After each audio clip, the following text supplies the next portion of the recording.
Okay, so now I'm going to show you the power of the SD501 and how it works. Basically, this hooks up anywhere that you can find a faucet, okay?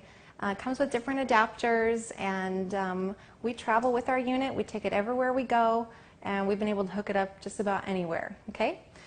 So after you hook it up, there's a diverter on it, so you can continue making tap water in two different forms. And when you flip up the switch, what's going to happen is the water is going to start traveling through this white hose here. It's going to go into the unit, and the first place it's going to stop is right here. This is a filter, okay? So there's a filter in the machine, but it's not a water filter, which most people think in the beginning.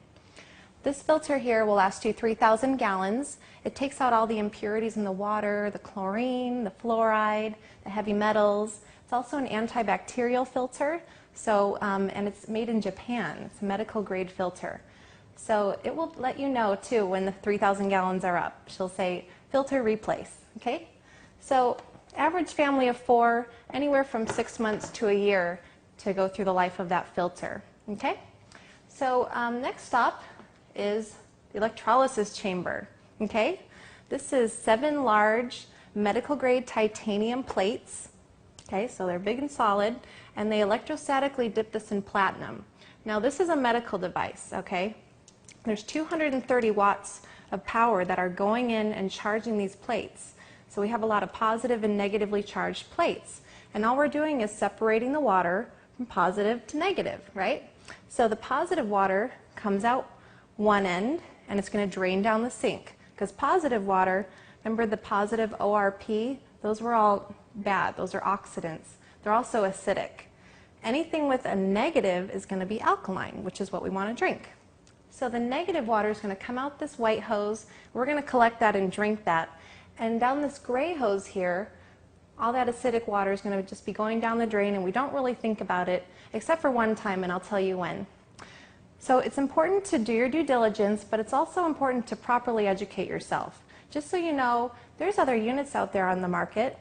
In fact, there's about 17 of them, okay? So what's so different, right?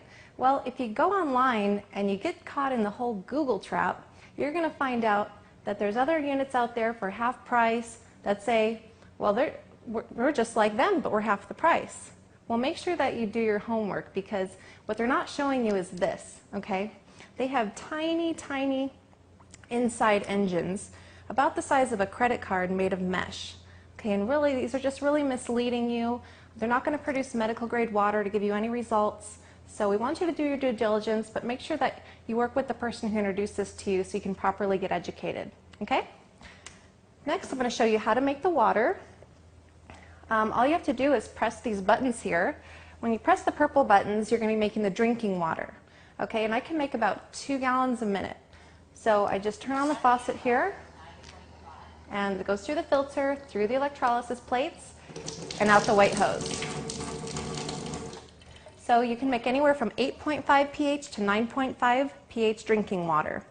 Now the company recommends you start off at 8.5 pH. As you know, like I said, most people are acidic. So we want to make that journey into becoming alkaline as comfortable as possible, because sometimes the detox process is a little too much for people. But if you want to just start at 9.5, it's certainly your choice what you want to do, but we do recommend that you start at the 8.5 and work your way up every couple weeks to minimize that discomfort. Now we have the clean water. The clean water is used a couple things. First of all, if you're taking a medication which is time released or baby formula, you want to make it with the clean water. And why I say that is, well, first of all, you saw what happened with the tea bag, okay? It releases everything at once. So if you're taking a time release medication, take it with the clean water or some juice if you don't have the clean water available, and then 30 minutes later you can go back to drinking the alkaline Kangen water. Okay, also babies, like I said, we're born alkaline, right?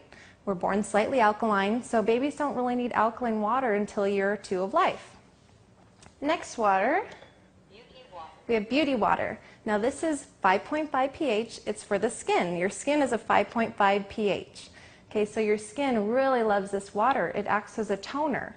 And as you know, women, we buy toner all the time, but we're spending quite a bit for it. And all it is 5.5 water with some chemicals really and fragrances involved. So this is a much healthier choice, and we can make it for basically nothing, right? So I'm going to go down here. The strong acidic water. Now this water is how I make my cleaning products. And you already saw what happened when I cleaned those tomatoes and how I emulsified the oil. Well, when I press this 2.5 pH, I'm actually going to be splitting the water, and the alkaline water comes out here. Now they're both going to total 14.